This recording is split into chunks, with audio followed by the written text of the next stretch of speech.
ಸಿ.ಜೆ. ರಾಯ್ ಅವರ ಆತ್ಮಹತ್ಯೆ ಪ್ರಕರಣಕ್ಕೆ ಸಂಬಂಧಪಟ್ಟ ಹಾಗೆ ಈಗ ಮರಣೋತ್ತರ ಪರೀಕ್ಷೆಯ ವರದಿ ಬಂದಿದೆ. ಅದರಲ್ಲಿ ಎಲ್ಲ ಸತ್ಯಾಂಶ ಕೂಡ ಬಯಲಾಗಿದೆ. ಅಸಲಿಗೆ ಅವರು ಆತ್ಮಹತ್ಯೆಯನ್ನು ಯಾವ ರೀತಿಯಾಗಿ ಮಾಡಿಕೊಂಡ್ರು, ಯಾವ ರೀತಿಯಾಗಿ ಗುಂಡನ್ನು ಆರಿಸಿಕೊಂಡ್ರು ಎನ್ನುವಂತಹ ಎಲ್ಲ ಒಂದು ವಿಚಾರಗಳು ಈಗ ಬಯಲಾಗಿರುವಂಥದ್ದು. ಕಾನ್ಫಿಡೆಂಟ್ ಗ್ರೂಪ್ನ ಅಧ್ಯಕ್ಷ ಆಗಿರುವಂತಹ ಸಿ.ಜೆ. ರಾಯ್ ಅವರೇನಿದ್ದಾರೆ, ಅವರು ಆತ್ಮಹತ್ಯೆ ಮಾಡಿಕೊಂಡಿದ್ದೇ ಎಲ್ಲರಿಗೂ ಕೂಡ ದೊಡ್ಡ ಶಾಕ್ ಆಗಿದೆ. ಅವರು ಯಾವ ರೀತಿಯಾಗಿ ಮಾಡಿಕೊಂಡಿದ್ರು ಅನ್ನುವಂತಹ ಸತ್ಯಾಂಶ ಈಗ ಮರಣೋತ್ತರ ಪರೀಕ್ಷೆಯಲ್ಲಿ ಬಂದಿದೆ. ಹಾಗಾದರೆ ಏನೇನಿದೆ ಅದರಲ್ಲಿ ಮರಣೋತ್ತರ ಪರೀಕ್ಷೆಯಲ್ಲಿ? ಎಲ್ಲ ಒಂದೊಂದೇ ಅಂಶಗಳು ಬಯಲಿಗೆ ಬರ್ತಾ ಇದೆ. ಮರಣೋತ್ತರ ಪರೀಕ್ಷೆಯಲ್ಲಿ ಸ್ವತಃ ಅವರೇ ಗುಂಡನ್ನು ಆರಿಸಿಕೊಂಡಿರೋದು ಈಗ ದೃಢ ಆಗಿದೆ. ಎದೆ ಮೇಲೆ ಗನ್ನನ್ನು ಇಟ್ಕೊಂಡು ಟ್ರಿಗರ್ ಪಾಯಿಂಟ್ ಅನ್ನು ಒತ್ತಿದ್ದಾರೆ ರಾಯ್ ಅವರು. ಆತ್ಮಹತ್ಯೆ ಬಗ್ಗೆ ಮರಣೋತ್ತರ ಪರೀಕ್ಷೆಯಲ್ಲಿ ಎಲ್ಲವೂ ಕೂಡ ದೃಢ ಆಗಿದೆ. ಸಿ.ಜೆ. ರಾಯ್ ತಮ್ಮ ಬಲಗೈಯಿಂದ ಎದೆಗೆ ಗುಂಡನ್ನು ಆರಿಸಿಕೊಂಡಿದ್ದಾರೆ. ಗುಂಡು ಎದೆಯ ಎಡಭಾಗದ ಮೂಲಕ ದೇಹವನ್ನು ಪ್ರವೇಶಿಸಿದೆ. ಪ್ರವೇಶ ಮಾಡಿ ಬೆನ್ನಿನ ಭಾಗದಲ್ಲಿ ಸಿಕ್ಕಾಕೊಂಡಿದೆ. ಹೋಗಿ ಒಂದೇ ಒಂದು ಸುತ್ತಿನ ಗುಂಡನ್ನು ಆರಿಸಿಕೊಂಡಿರೋದು ದೃಢ ಆಗಿದೆ.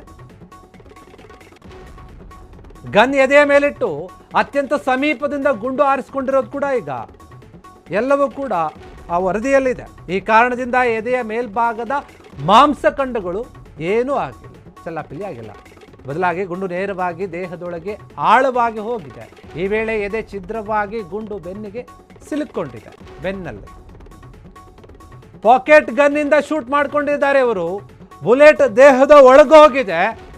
ಒಳಗೋಗಿ ಹೃದಯವನ್ನು ಅಂದರೆ ಹೃದಯದ ಒಳಗೆ ಹೋಗಿ ಶ್ವಾಸಕೋಶ, ರಕ್ತನಾಳ, ಆಮೇಲೆ 11ನೆಯ ಬೆನ್ನೆಲುಬಿಗೆ ಹೋಗಿ ಅಲ್ಲಿ ತಗಲಾಕೊಂಡಿದೆ.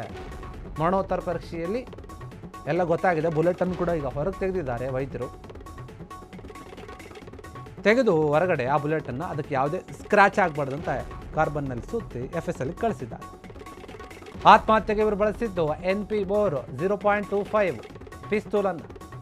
ಮರಣೋತ್ತರ ಪರೀಕ್ಷೆಯ ವರದಿ ಏನು ಬಂದಿದೆ ಅದು ನಿಜಕ್ಕೂ ಕೂಡ ಈ ಆತ್ಮಹತ್ಯೆಯನ್ನು ರಾಯ್ ಅವರು ಯಾವ ರೀತಿಯಾಗಿ ಮಾಡಿಕೊಂಡ್ರು ಅನ್ನೋದನ್ನು ಹೇಳುತ್ತೆ.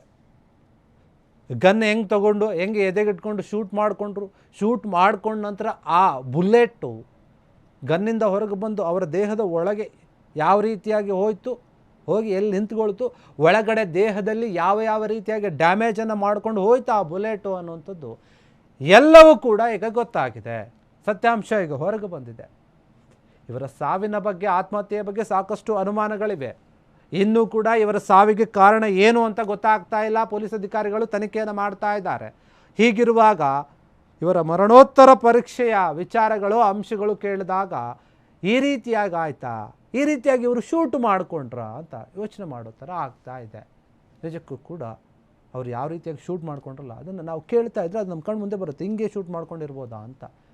ಎಷ್ಟು ಒತ್ತಡದಲ್ಲಿದ್ದರೂ ಹಾಗಾದರೆ ಒಬ್ಬ ವ್ಯಕ್ತಿ ಗನ್ನನ್ನು ತಗೊಂಡು ತನ್ನ ದೇಹಕ್ಕೆ ತಾನೇ ಪಾಯಿಂಟ್ ಮಾಡಿಕೊಂಡು ಶೂಟ್ ಮಾಡಿಕೊಂಡು ಸಾಯ್ತಾನೆ ಅನ್ನೋದಾದರೆ ಅವರ ಮನಸ್ಸಲ್ಲಿ ಎಷ್ಟು ಒತ್ತಡ ಇರುತ್ತೆ, ಎಷ್ಟು ಗೊಂದಲ ಇರುತ್ತೆ, ಯಾವ ವಿಚಾರವಾಗಿರುತ್ತೆ, ಏನು ಭಯ ಆಗಿರುತ್ತೆ, ಯಾವುದಕ್ಕೆ ಹೆದರ್ಕೊಂಡಿರ್ತಾರೆ ಇವರು. ಈ ಎಲ್ಲ ಅಂಶಗಳ ವಿಚಾರವಾಗಿ ಚಿಂತೆ ಬರುತ್ತೆ, ಡೌಟ್ ಬಂದೇ ಬರುತ್ತೆ. ಬರೀ ಏನು ಆದಾಯ ತೆರಿಗೆ ಇಲಾಖೆ ಅಧಿಕಾರಿಗಳು ರೇಡ್ ಮಾಡಿದಾರಲ್ಲ ಅದರ ಕಿರುಕುಳದಿಂದ ಮಾತ್ರ ಇವರು ಸತ್ತಿದ್ದಾರೆ ಅಂತ ಅಂದ್ಕೊಳ್ಳೋಕ್ಕಾಗಲ್ಲ. ಅದಕ್ಕಿಂತಲೂ ಮಿಗಿಲಾದಂತಹ ದೊಡ್ಡದಾದಂತಹ ಏನೋ ಒಂದು ಕಾರಣ ಇದ್ದೇ ಇದೆ ಅನ್ನುವಂತಹ ಶಂಕೆ ಬಲವಾಗಿದೆ ಎಲ್ಲರಲ್ಲಿ. ಹೀಗಿರುವಾಗ ಮರಣೋತ್ತರ ಪರೀಕ್ಷೆಯಿಂದ ಅದು ಬಂದಿದೆ. ಅದರಲ್ಲಿ ಆ ಬುಲೆಟ್ ಇವರ ದೇಹವನ್ನು ಹೆಂಗೆ ಹೊಕ್ಕಿತು ಅನ್ನೋದು ಗೊತ್ತಾಗಿದೆ.